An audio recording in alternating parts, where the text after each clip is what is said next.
Eine gute Geschichte ist wie eine Katze mit 9 Leben. Sie passt durch die verschiedensten Formen durch.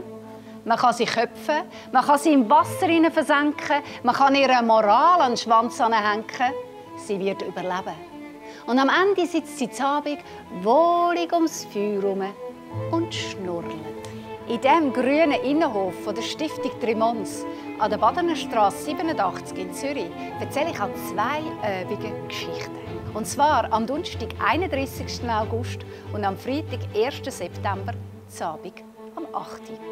Ich erzähle Geschichten, die Tausende von Jahren lang überlebt haben. Es geht um Unwahrheiten, Rätsel, Katzen und warum Geschichten für uns so wertvoll sind.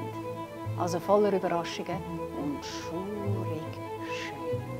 Und falls es Regentropfen geben sollte, sind wir gerade im Workspace der Stiftung Trimons, hier am gleichen Ort. Die Anzahl Plätze an diesem schönen Ort sind beschränkt. Also am besten gerade Billett besorgen. Ich freue mich auf euch. Bis bald.